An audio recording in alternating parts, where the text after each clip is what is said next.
So you're Blues captain Ryan O'Reilly, and you want a haircut that's as custom as your stick curve. At Great Clips, we save your haircut details in clip notes, so you get your signature look every time. We got you, and you got this. Great Clips, official hair salon of the NHL.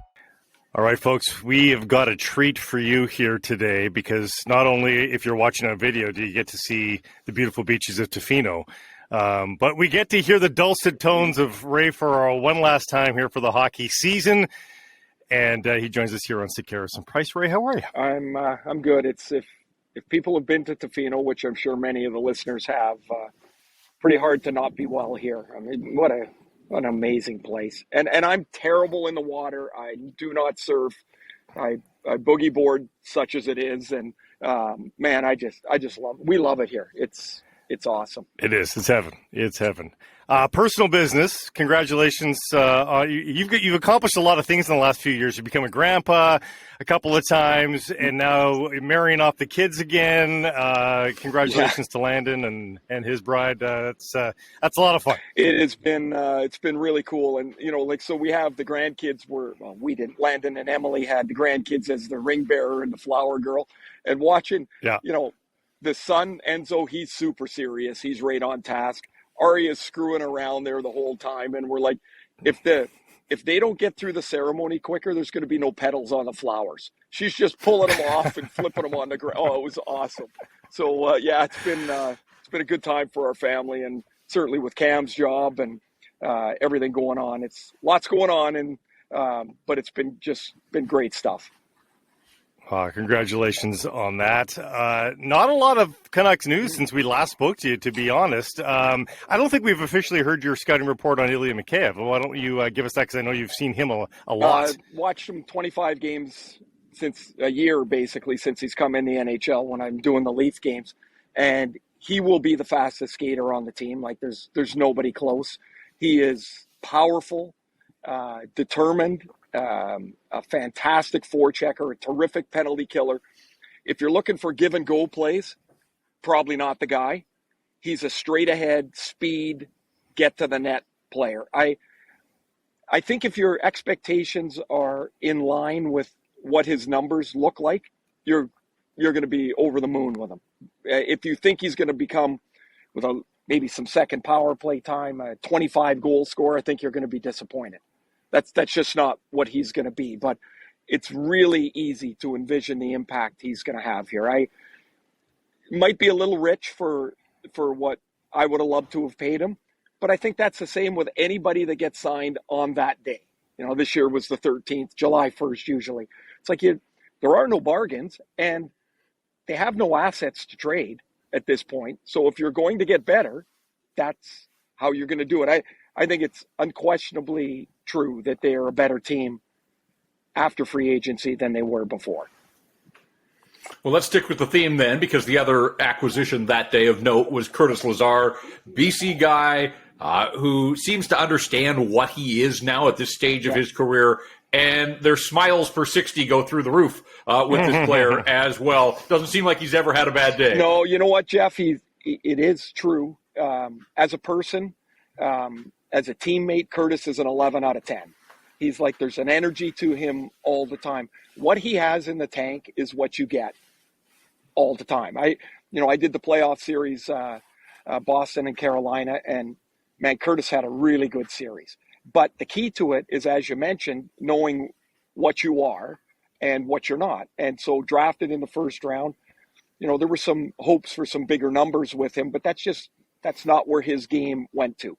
He's not especially fast, but he's really determined. Really strong forechecker, another really good penalty killer. Played more on the right wing in Boston than he did in the middle. He played with Thomas Nosek on their fourth line, but he plays both spots. And so there's, again, some utility to his play. He can play a little bit on your third line, but he's probably best on your fourth line. He can play on the wing, he can play in the middle. And so that becomes a very valuable spot for teams as they try to utilize whatever their cap space is. Well, let's get to the big news around the league right now, and that, of course, is in Calgary. And it strikes me that Brad Treliving may need a month in Tofino to decompress whenever this is over, however all of this plays out. Well, how about that press conference at the end of July 13th? I mean, Brad's a pretty funny guy. He's always got a quick line and stuff, but he looked like he got gut punched. You make the offer you made. There's nobody can say Calgary left money on the table and they should have gone the extra mile. I mean, what else were they gonna give him? They made the offer they could. He decided to go somewhere else. It does bug me a little bit. I'll get to Calgary in a second. That we hear constantly, if this player takes a hometown discount, if this player takes less money. Well, he took less money, and people are all over him. When you're a free agent, I think the key word is free. You can do whatever you want. If you want to go sign for $68 million over $82 million, it's up to you. You want to move closer to your family as opposed to farther away, that's up to you. And so I can understand why Calgary fans are upset. I mean, he's their guy. But for the media to start booting him in the ass all over the place, I don't get it. It's not right. And it's talking out of both sides of your mouth. He decided for a significant amount of money, not as much after tax as you think, but for a significant amount to go somewhere else. Now, if you're Calgary, A leads to B, Gaudreau leaving, Tkachuk's not staying. So what was a very good team 3 weeks ago, I mean, what options do they have? Like they don't have any. And so they become instantly, whether they want to admit it or not, a rebuild team. Like they've retool, rebuild, refurbish, whatever you want to call it. They've got to do it because they're not any 2/3 of the top scoring line in the league goes out the door. How are you fixing that? You're not. Let's ask you the Bodog poll question then, because it pertains to Gaudreau, pertains a little bit to Jeff Petrie.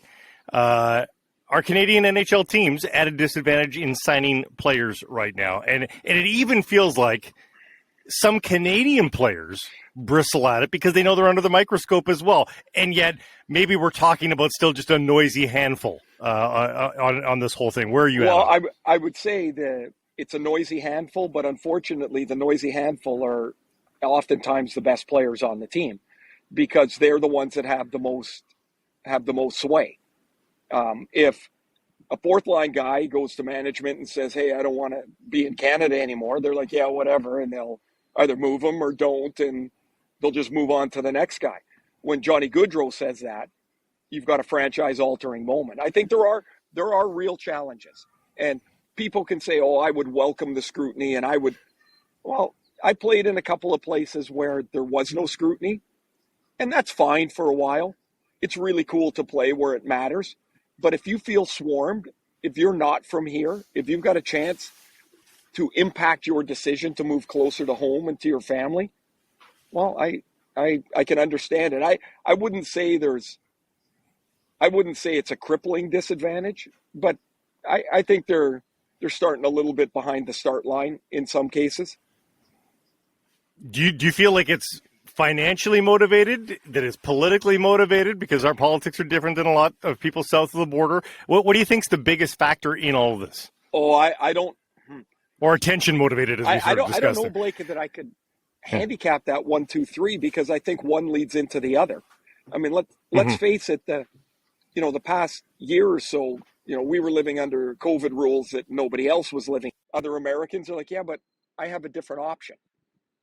And they can influence that option. So I think that does matter.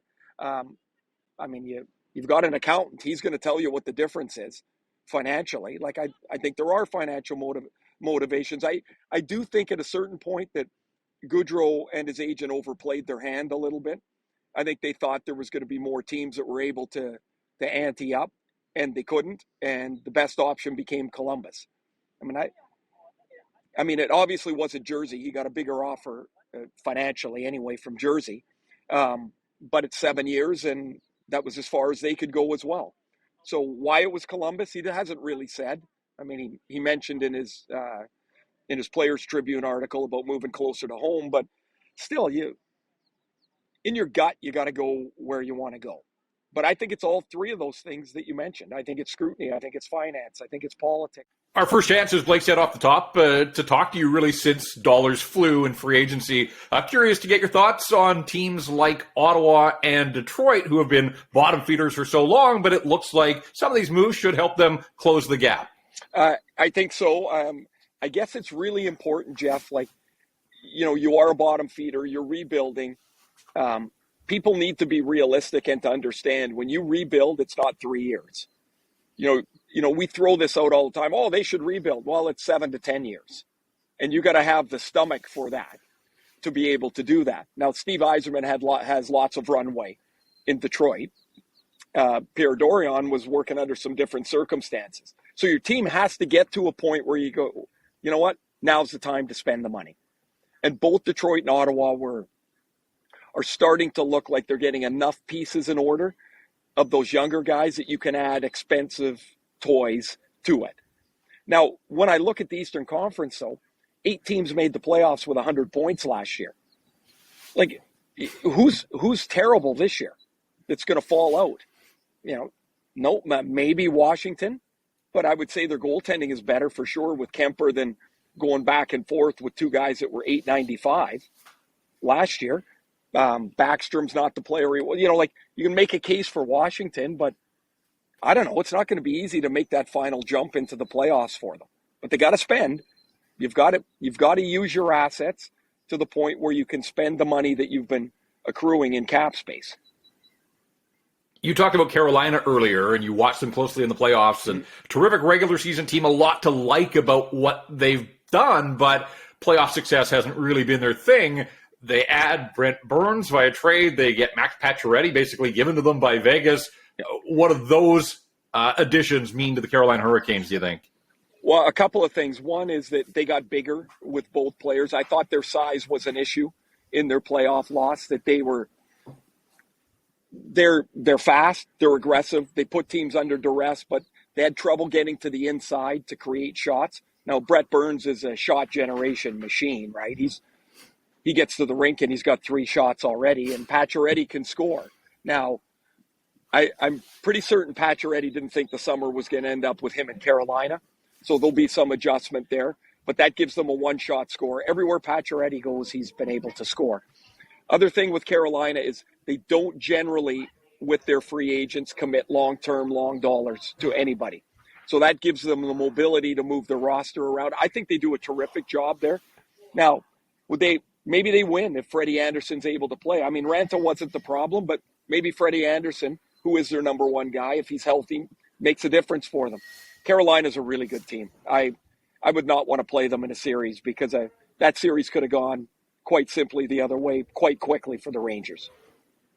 Finally, I think you've laid eyes on Andrei Kuzmenko. You know what, Blake? Put it this way: if I have, I don't. It didn't leave an impression. So much, I'm like, oh, that's the guy. Those guys are funny though. Like, they come over in mid-20s and their game either quickly adjusts to this North American style or doesn't. Remember, I'm going to lose his name now. Big scorer, Vegas signed him, right-handed shot, Russian guy. And they let go of him immediately, yes. Name's leaving me too. He came over here and the game did not fit. Yeah. And was a big, significant scorer in Europe. And Kuzmenko was built and plays differently, apparently, than that. So his game, my point is, translates easier to a smaller, more robust speed of game than somebody that's going to dangle on the outside and hang on to the puck, slow the play down. That just does not work anymore. If you're a slow the play down guy, you better find a new way to play because the game goes too fast. Hey, just before you jump back into the surf, Klingberg and Kadri, do you think this just plays out into September, or where are these guys going to wind up? Well, I don't know how either of them can't be a little nervous. Two, difference makers that look around who's got cap space for that type of contract. The answer is not very many people, and if they do, they're no good. And those guys want to play on a team that's got a chance. I do think, Jeff, we're in that dead spot now where I wouldn't think much is going to happen for the next little bit. for both of them, maybe the answer is a trade that opens up cap space for a team that could sign them. Now, that trade, again, is not likely to happen July 23rd because it's just not. That's a late August into September deal in a lot of cases because their teams have to finally get their cap ducks in a row and go, how much money do I really have? What do I have? And what assets would I be able to move to bring open that cap space to sign those guys as free agents? It's a tricky dance, and man, for those guys, Kadri in particular, he's had coming off such a year, and there just doesn't seem to be a chair for him right now. I mean, can Colorado move Sam Girard and free up cap space? Probably. Do they really want to do that? I don't know. Maybe Bo Byram makes them think they can. But so there's another point. To make that trade, you've got to have somebody, you're giving away somebody. You've got to have somebody in the queue to replace the player you're giving away. All right. And Colorado can just go to the defenseman aisle where they shop for defensemen all the time, pluck a new guy off the shelf, like they do. It's that simple. Well, okay, so just think how that works. So you've got Devon Taves and Cale Makar, and now you got Bo Byram. And so you can pluck off the defenseman shelf because you got those guys playing 30 minutes or 27 minutes a game. Yeah, you can do that. You're asking for like 11 minutes of defense. That's not a lot. That's it. Yeah, don't screw up the train here. Just keep it pushing forward. Have a great rest of the summer. Let's golf when you're back from holidaying, and say hi to the fam. Thanks for doing this, man. Appreciate it. You betcha. You guys have a great summer too, and hope everybody's well.